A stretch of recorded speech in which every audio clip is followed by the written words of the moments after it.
Ya, tunggu yang lainnya dulu ya.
Cek cek 1 2 3 cek.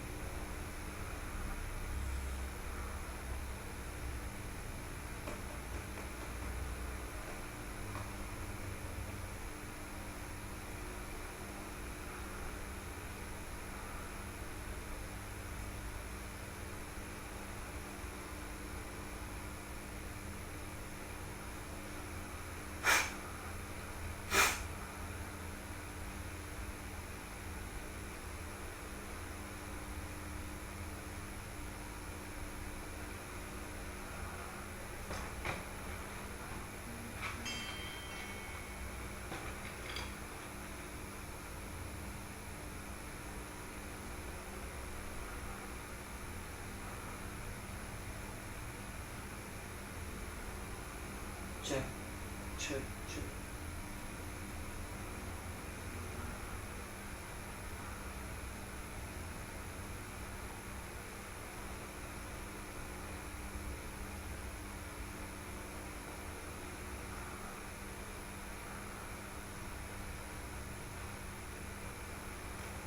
Cek 1 2 3 cek.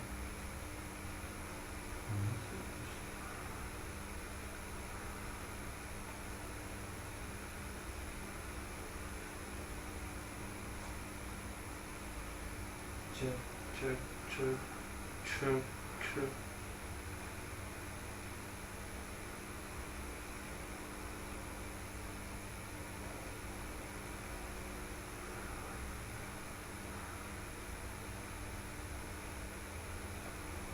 Cek cek cek.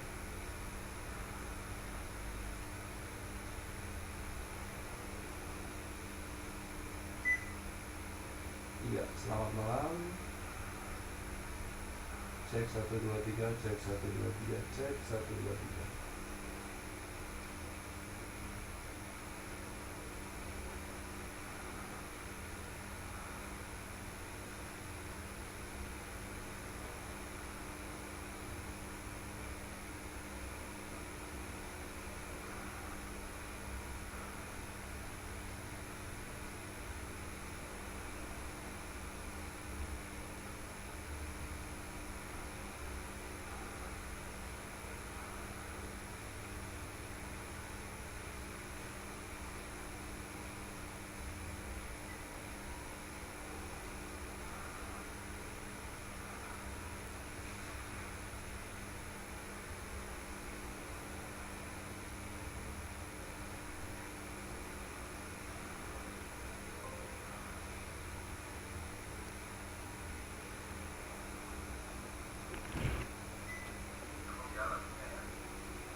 1, 2, 3. Bisa dengar suara saya ya?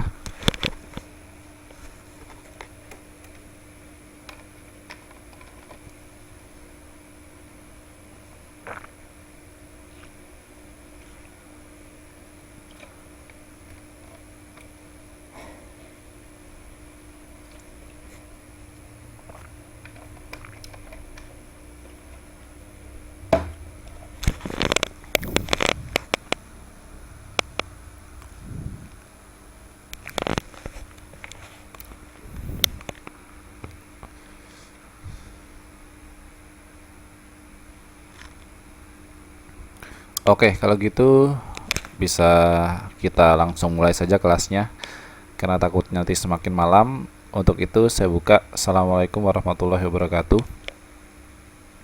Selamat malam, selamat berjumpa lagi dengan saya di kelas season 2-nya. Tadi kita sudah ngobrol banyak atau sudah belajar di mata pelajaran bahasa Indonesia. Sekarang kita lanjutkan ke mata pelajaran selanjutnya, yaitu mata pelajaran kewarganegaraan.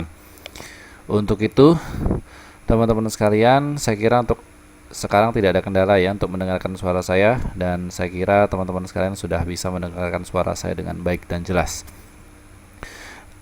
Sama dengan materi sebelumnya atau kelas sebelumnya di kelas bahasa Indonesia, untuk kelas pendidikan kewarganegaraan pada malam hari ini sama, belum ada materi yang akan saya sampaikan, melainkan hanya kontrak belajar atau penjabaran materi yang akan saya rencanakan untuk saya ajarkan di 1 semester ke depan ya.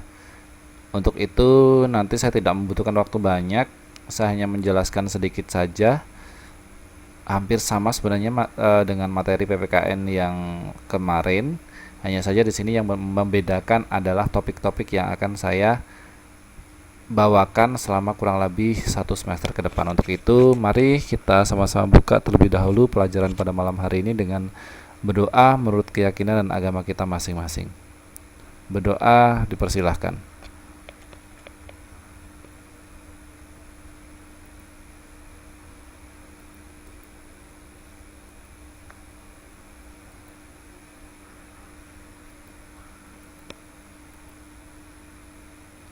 Berdoa selesai. Baik, mudah-mudahan dengan dibukanya dengan berdoa tadi, pelajaran yang akan kita pelajari pada malam hari ini bisa berjalan dengan lancar tanpa halangan suatu apapun. Untuk itu langsung saja saya akan mulai dengan pengantar pelajaran dan kontrak belajar.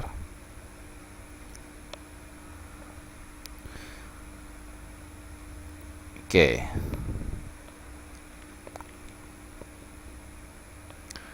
Baik. Kalau kita membicarakan terkait dengan mata pelajaran kewarganegaraan, tentu saja kita akan belajar terlebih dahulu tentang deskripsi mata pelajaran itu sendiri. Apa sebenarnya pelajaran kewarganegaraan itu? Jadi pelajaran kewarganegaraan atau dikenal dengan citizenship itu merupakan mata pelajaran yang fokus pengkajiannya atau fokus pembelajarannya itu pada pembentukan diri yang beragam dari segi agama, sosiokultural, bahasa, usia, dan suku bangsa untuk menjadi warga negara yang cerdas, terampil, dan berkarakter yang diamanatkan oleh Pancasila dan Undang-Undang Dasar 1945. Jadi kalau kita belajar tentang PPKN atau pendidikan kewarganegaraan, kita tidak terlepas dengan yang namanya Pancasila dan Undang-Undang Dasar 1945 sebagai landasan yang dijadikan pedoman oleh bangsa Indonesia atau negara Indonesia dalam menjalankan roda pemerintahan itu sendiri. Nah, kalau kita bicara tentang pendidikan kewarganegaraan, pasti kita akan membicarakan tentang keberagaman yang terjadi yang ada di Indonesia, yaitu dari segi agama yang beragam, kebudayaan yang beragam, kemudian bahasa yang sangat bervariasi, kemudian usia serta suku-suku bangsa yang sangat banyak sekali. Bagaimana caranya kita bisa memahami itu semua sebagai suatu hal yang sangat majemuk, artinya sangat bermacam-macam yang ada di Indonesia ini, untuk mewujudkan negara yang cerdas, terampil, dan berkarakter. Nah, sejarahnya ya, pelajaran PPKN ini zaman dahulu itu namanya civic education. Pertama kalinya bahwa PPKN ini diwajib untuk dipelajari untuk siswa pada saat itu namanya civic education. Kemudian diganti menjadi pendidikan moral Pancasila atau PMP bagi kalian yang dulu mungkin pernah sekolah SD zaman-zamannya PMP itu namanya ya.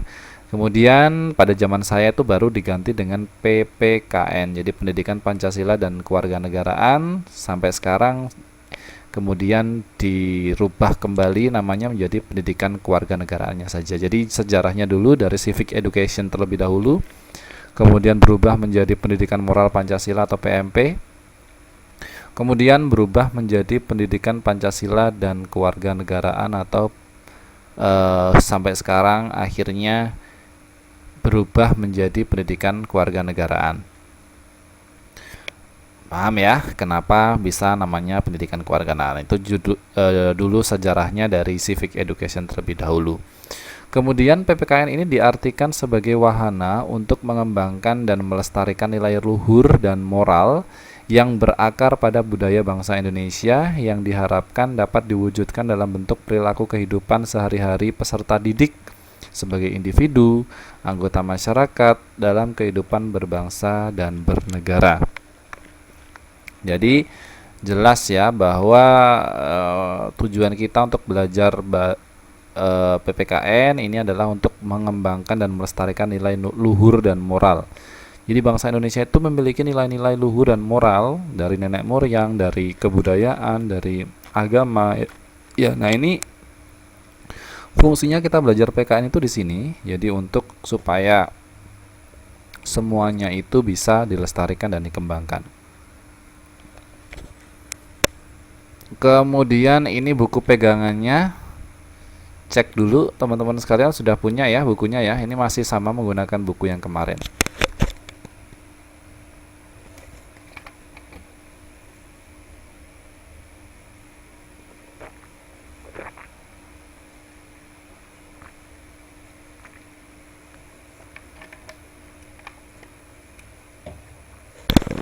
Ada yang belum punya?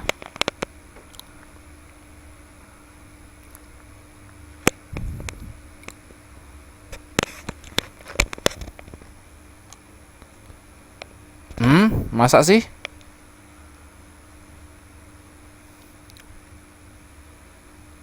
Nggak sama lagi? Lah,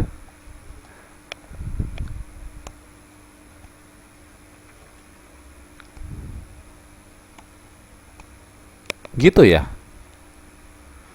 Ini link buku yang diberikan Pak Fahri ke saya soalnya. Beda lagi, bukan ini bukunya.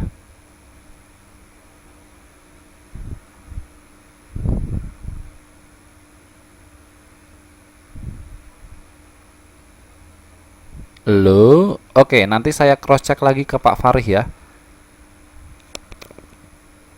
Soalnya kemarin kan saya diberikan link, semua tutor itu kan diberikan link, eh apa namanya, buku yang digunakan seharusnya untuk tutor-tutor ya. Kemudian saya download, ya ini bukunya, gitu.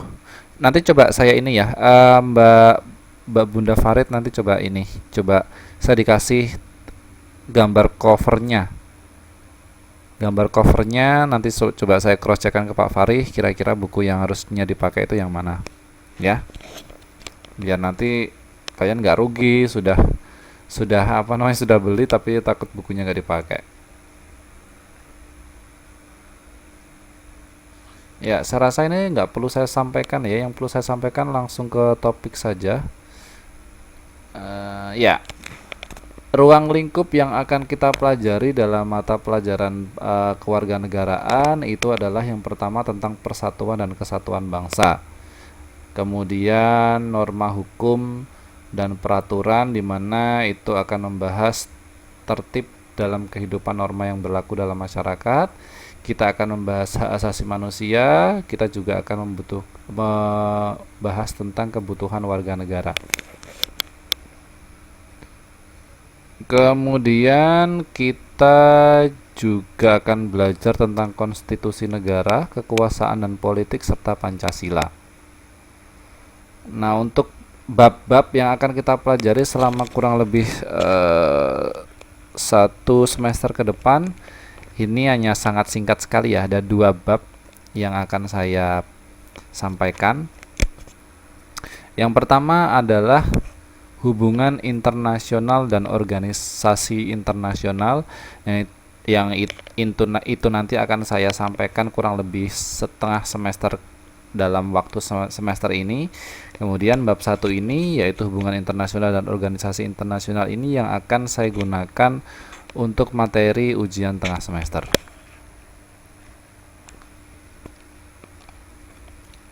Kemudian setelah ujian tengah semester tentang bab 1 tadi, kita akan lanjutkan dengan bab 2, di mana bab 2 ini adalah bab yang membahas tentang sistem hukum dan peradilan internasional, di mana bab 2 ini akan saya gunakan untuk evaluasi belajar ujian akhir semester.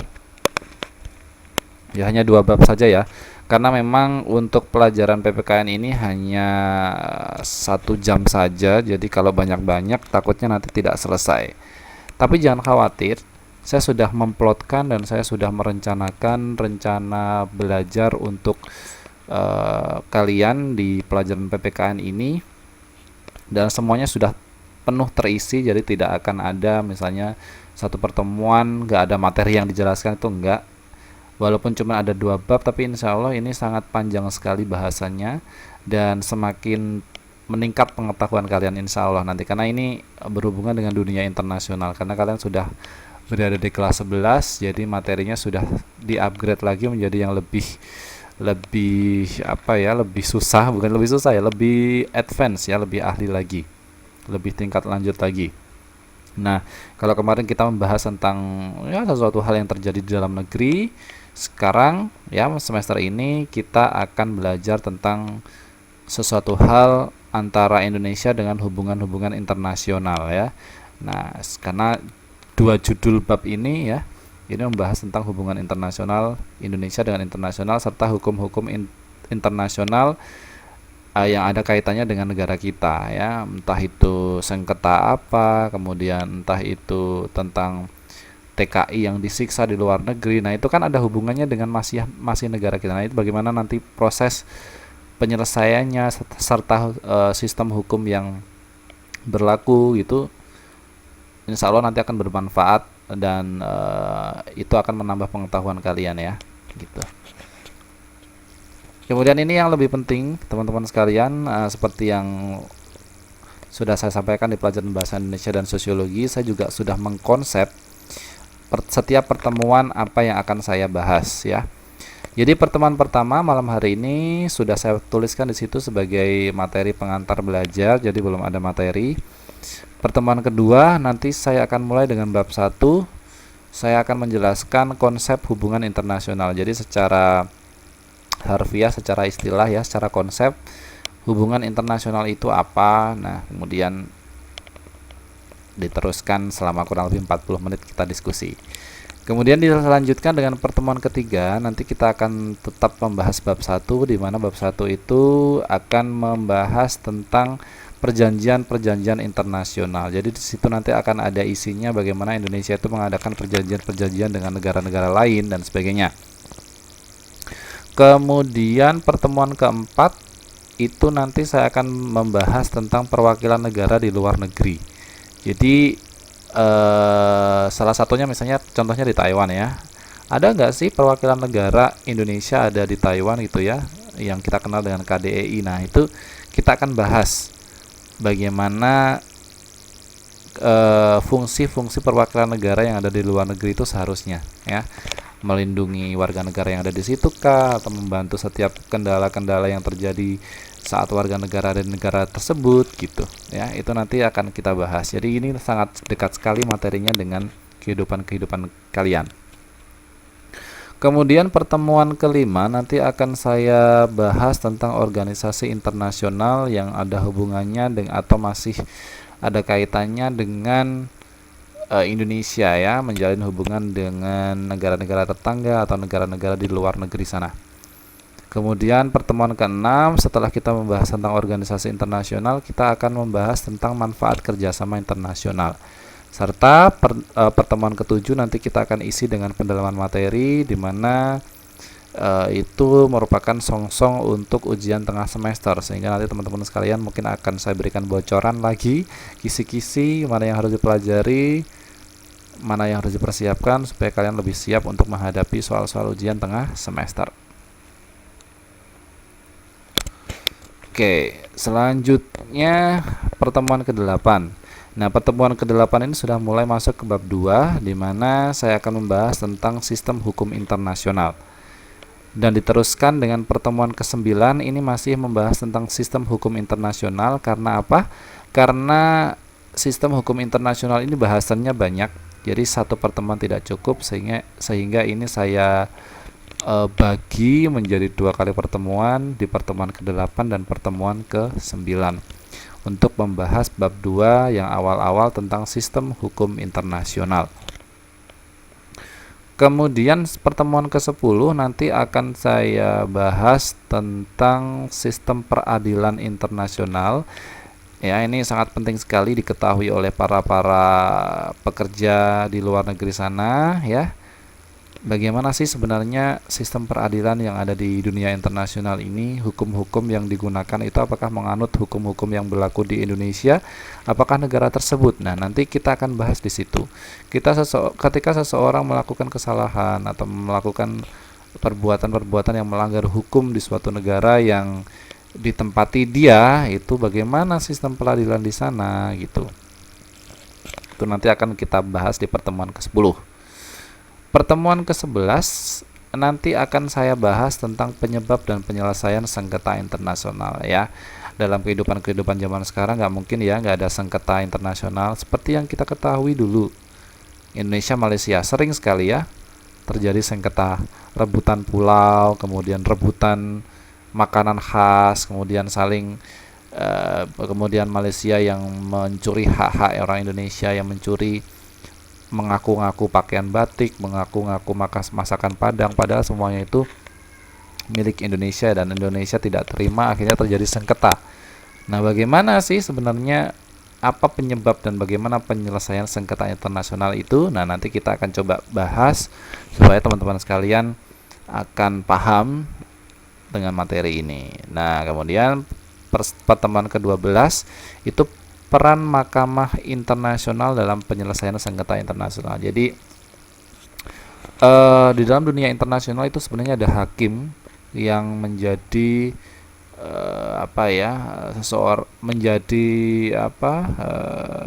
tokoh atau menjadi sesuatu hal yang istilahnya membantu menyelesaikan masalah-masalah sengketa internasional. Misalnya Indonesia sama Malaysia berseteru ya, bersengketa. Nah, nanti di situ akan ada Mahkamah Internasional yang akan mengurusnya. Jadi bukan tidak ada yang mengurusnya, tetapi ada Mahkamah Internasional yang mengurusnya. Nah, bagaimana perannya? Nanti kita akan bahas di pertemuan ke-12. Nah, untuk pertemuan ke-13 dan 14 nanti kita akan gunakan untuk pendalaman materi dan persiapan untuk ujian akhir semester. Standar kompetensinya saya kira teman-teman sekalian harus mencapai dan memahami konsep serta mengetahui tentang topik-topik yang kita bahas. Saya kira tidak perlu saya bacakan semua. Penjelasan proses belajarnya sama. Saya akan menjelaskan materi-materi yang sudah saya siapkan, kemudian ada pendalaman materi berupa diskusi, kemudian penugasan serta ujian-ujian yang akan berlangsung. Kemudian waktu belajarnya setiap hari Selasa setelah pelajaran bahasa Indonesia selama kurang lebih 40 menit. Total pertemuan ada 14 kali pertemuan dibagi menjadi 2 bagian, 7 kali pertemuan untuk evaluasi UTS, 7 kali pertemuan untuk evaluasi UAS. Dan proses penilaiannya sama, ada 4 macam yang dinilai: penugasan, ujian tengah semester, ujian akhir semester, dan diskusi.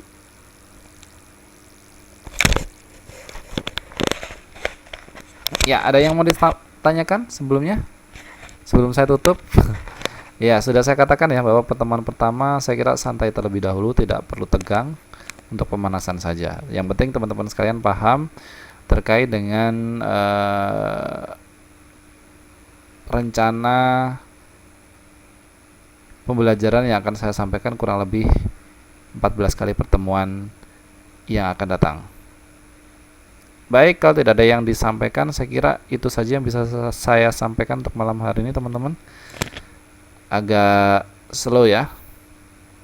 Yang jelas saya minta partisipasi teman-teman sekalian untuk selalu masuk di kelas dan semangat kalian. Untuk itu kita tutup saja pertemuan pada malam hari ini dengan berdoa menurut keyakinan dan agama kita masing-masing. Berdoa dipersilahkan. Berdoa selesai, dari saya kurang lebihnya mohon maaf. Saya akhiri. Assalamualaikum warahmatullahi wabarakatuh dan selamat malam.